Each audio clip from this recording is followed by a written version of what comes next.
하나님께서 약속을 우리에게 해 주셨습니다. 그리고 그 약속을 따라서 우리가 살아갑니다. 특별한 약속을 할 때도 있고 일반적인 약속을 할 때도 있는데 아브라함에게는 하나님께서 특별한 약속을 주셨죠. 그런데 우리가 그 시간이 오래 걸리다 보면 그 약속은 희미해지고 점점 불안한 생각들이 들지요. 그래서 자꾸 다른 대체물을 찾게 되고 또 다른 약속에 근접한 비슷한 것을 우리가 혹시 이것이 약속이 아닐까, 이것이 응답이 아닐까 이런 생각을 하면서 인간적인 생각을 섞어 놓다 보면 정작 그 약속이 다가올 그 시간에는 당황하게 되고 또 우리가 먼저 약속을 지키지 못했고 인내함으로 그것을 받아들이지 못했던 그 결과물로 인해서 생겨난 생성물로 인해서 고민을 하게 되는 문제가 생기죠. 아브라함의 아내 사레가 하나님이 주시겠다고 했던 그런 그 약속의 씨가 형성되지 않으니까 다른 생각을 하게 되었습니다. 하나님이 나를 통해서가 아니라 내 이 몸종 하녀를 통하여서 이렇게 하는 것도 방법이겠구나. 아마 쾌재를 불렀을 거예요. 그래서 나도 그런 모면하고 또 아브라함도 또 괜찮고 또 하나님도 뭔가 이유는 잘 모르겠지만 두루두루 다 좋은 게 아닐까 뭐 이런 생각을 했을 겁니다. 하나님 원치 아니하셨던 일이지만 그게 그렇게 벌어졌습니다. 그러다 보니까 예기치 않은 생각지 않은 문제들이 생겨나게 되었습니다.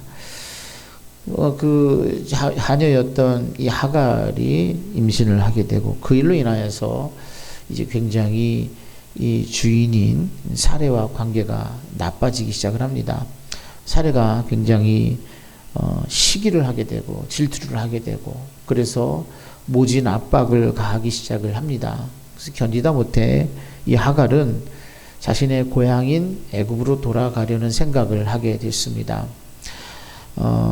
더군다나 남에게 매인 몸이고 그렇게 살다가는 인생이 너무나 비참할 것 같고 또 그렇다고 혼자서 객지에서 살아갈 수 있는 방법도 없고 하다 보니까 도망쳐서 자기 고향인 애굽으로 가려고 했었습니다. 당시 시대적인 상황에서 볼 때도 여인 혼자서 또 장차 이 아이를 낳아서 혼자서 기를 수 있는 그런 상황이 못 되니까 그럴 때는 무조건 고향으로 가서 친정으로 가서 친정에서는 받아주죠. 그래서 오라버니나 또는 아버지나 또는 그 친정의 그늘 아래서 살아가게 되어 있는 것입니다.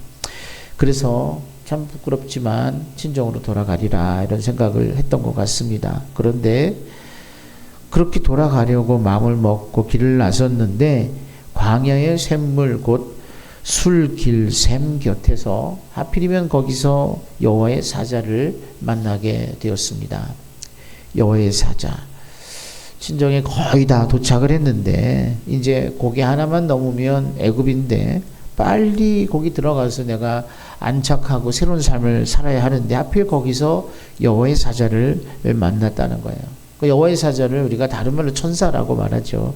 이 천사 하나님의 수종들은 이 여호와의 사자 천사를 만났는데 그러면 이 하나님이 보내신 이 여호와의 사자 천사는 어떤 의미일까? 왜 그를 만나 주셨을까? 하갈에게 하나님은 어떤 의미였을까?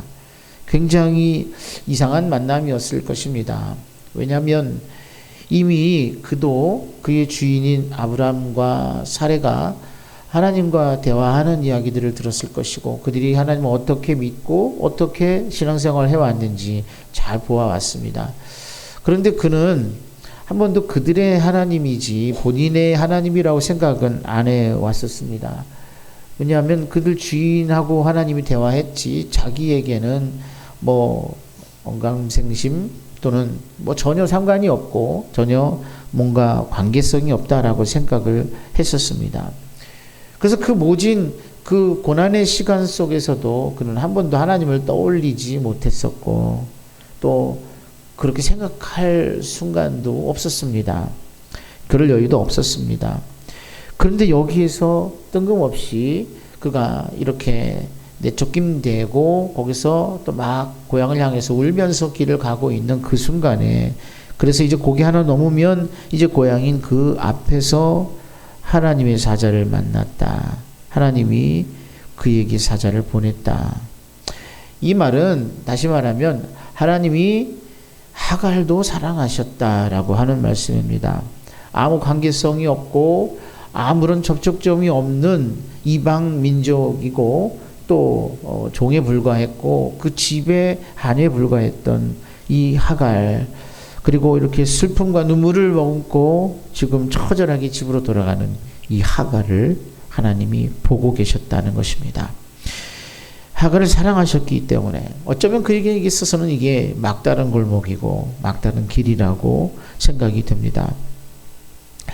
그런데 하나님의 눈길은 그곳에 가 있었습니다.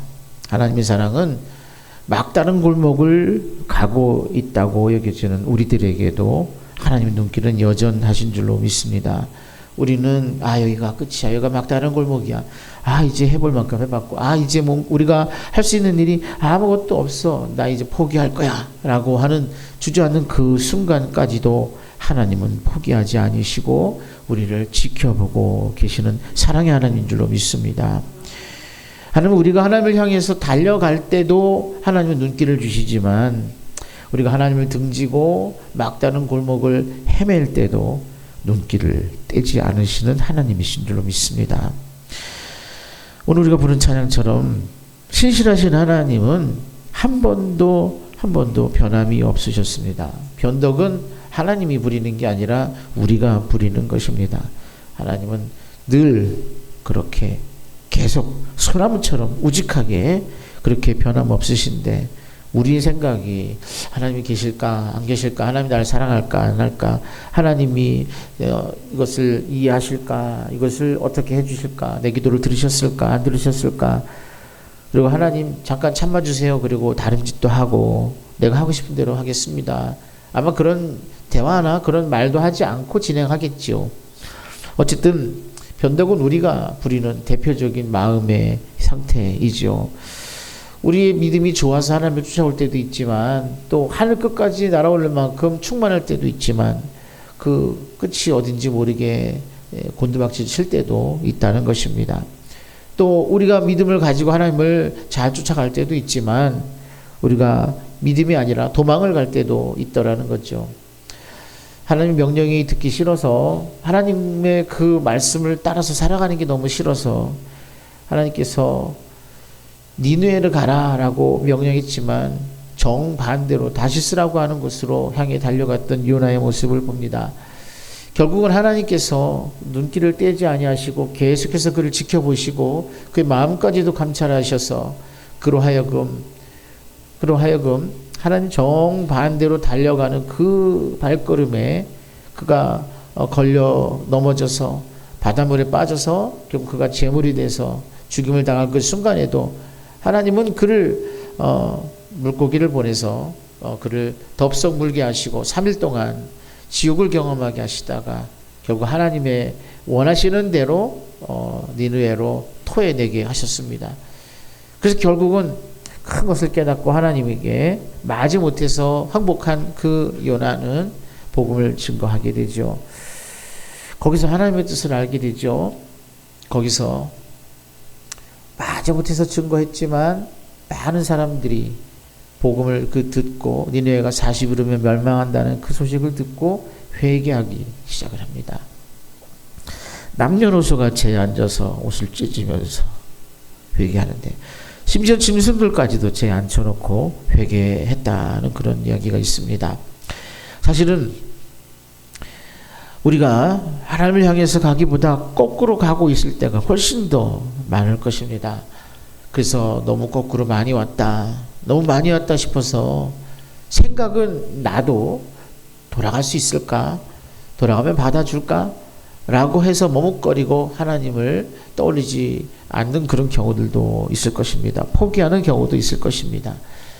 그러나 하나님은 한 번도 하나님의 눈길을 우리에서 떼낸 적이 없으시다.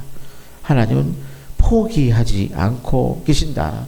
우리가 불 가운데 있어도 물 가운데 있어도 우리가 또 안전한 가운데 있어도 우리가 잘 나갈 때도 아니면 폭삭 망해서 어려운 그 순간에도 우리가 육신이 건강할 때도 또 반대로 육신이 너무 아파서 헤매고 있을 때에도 하나님이 한결같이 나를 보고 계신다. 하나님이 나를 지켜보고 계신다. 우리가 회복되는 비결은 바로 그것입니다. 얼마만큼 내려갔는지 모르지만 얼마만큼 우리가 돌아갔는지 모르지만 반대로 가고 있는지는 모르겠지만 우리가 회복되는 비결은 바로 그거예요. 하나님 나를 보고 계시다라고 하는 것을 인지하는 거죠.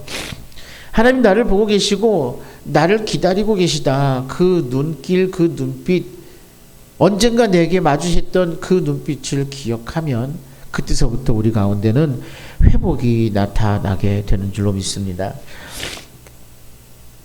우리는 누가복음 15장의 둘째 아들을 기억합니다. 아버지의 그늘이 아니면 어디서든지 행복할 것 같아서 그 그늘을 떠나갔지만 그러나 결국 그에게 닥친 것은 아주 냉랭한 이 세대의 이 세파의 냉랭함이었습니다. 모든 것을 잃고 난 이후에 그가 아버지의 이 눈길, 아버지의 이 따스함을 떠올리지 못했다면 그 영영이 미아가 됐을 것이고 어쩌면 허망하게 죽음으로 끝나버렸을 수도 있을 것입니다.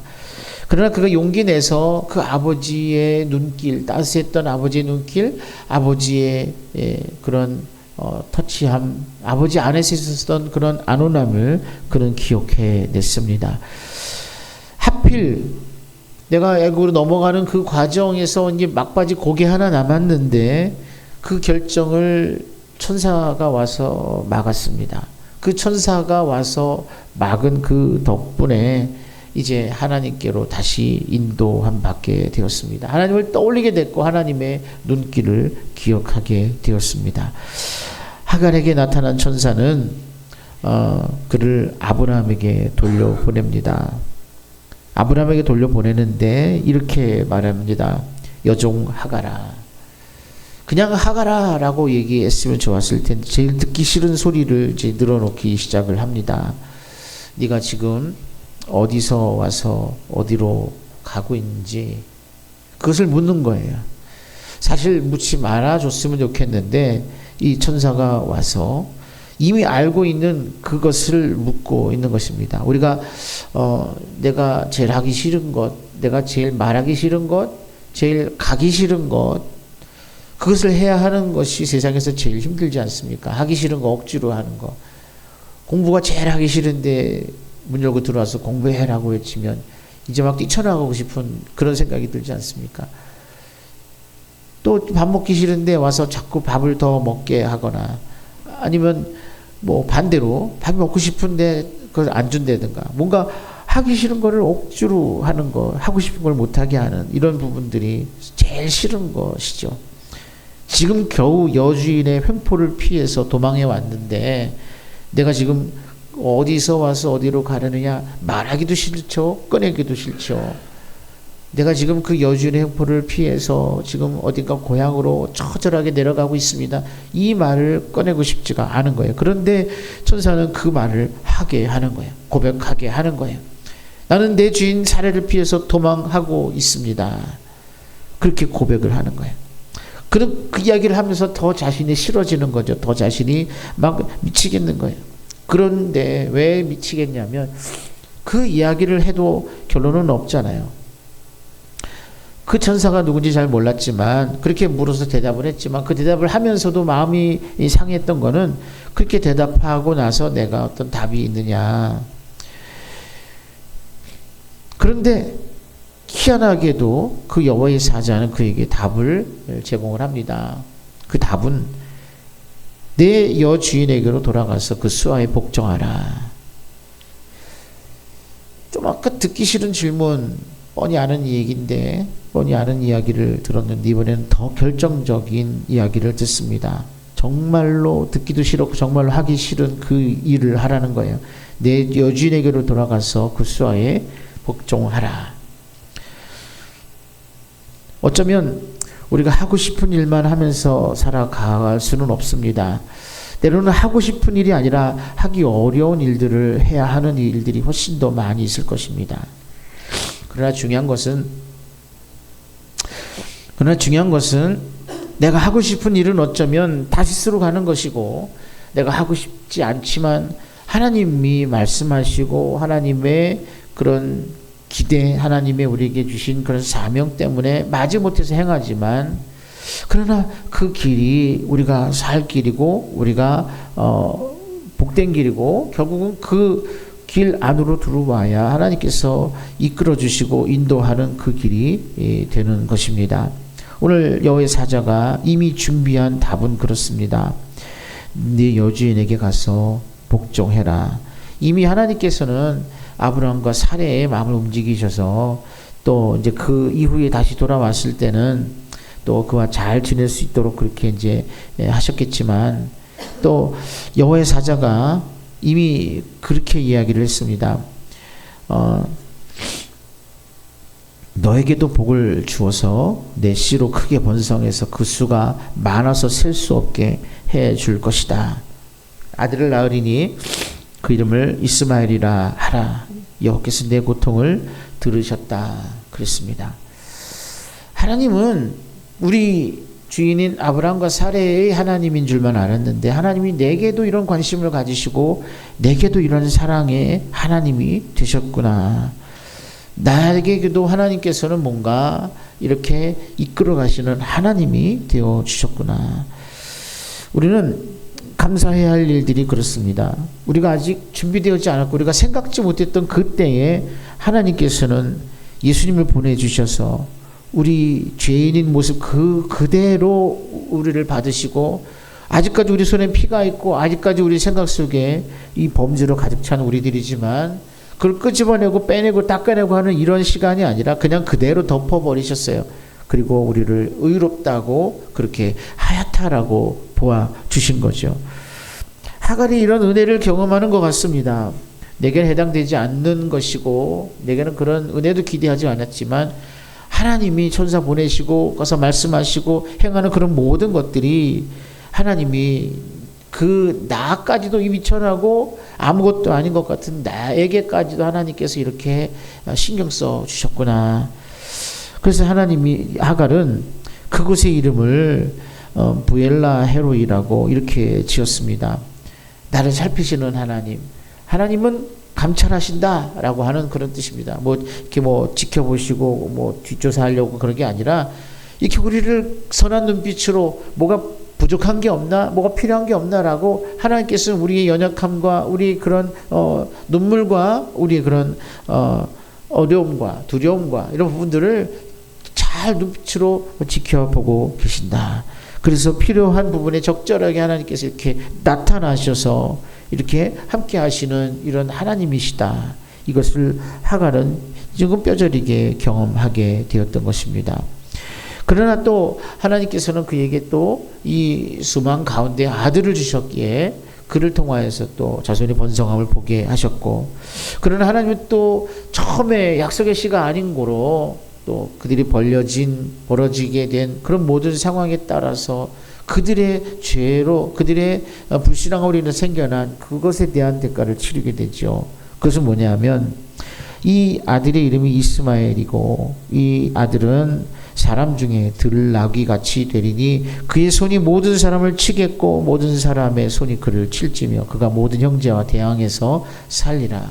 지금까지도 이 이스마엘의 자손인 이슬람은 계속해서 이렇게 전투적으로 들나귀처럼 많은 사람들과 경쟁하면서 이리 치고 저리 치고 또 서로 막 그렇게 대항하면서 살아가고 있고, 앞으로도 또 하나님의 그 백성들에게 가장 큰 대항이 되어질 것이고 또 가장 큰 위협이 되어질 그럴 것입니다.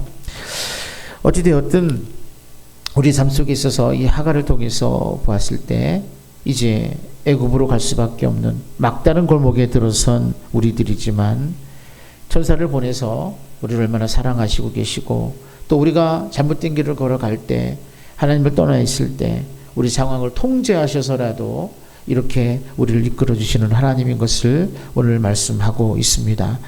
어떤 상황에서든 우리에게 눈길을 떼지 아니하시는, 한 번도 변개하지 아니하시고 계속해서 끝까지 변함없이 우리를 지키시는 이 하나님, 그 하나님이 있기에 우리는 인생의 방향을 정할 수 있는 것이고, 막다른 길에 있다가 하더라도 우리가 포기하지 않고 새로이 그 주님이 끄시는 방향을 따라서 우리가 온전히 살아갈 수 있게 되는 줄로 믿습니다. 지나온 삶이 어떠했든지, 또 지금의 상황이 또 어떤 골목에 들어와 있든지, 이제 우리를 바라보시는 하나님의 눈길을 떠올리시고 발견하셔서 회복하시고 하나님의 손길을 붙잡고 일어나시고 다시금 소생하시고 승리하시는 우리 모두가 되시기를 주님의 이름으로 축원합니다.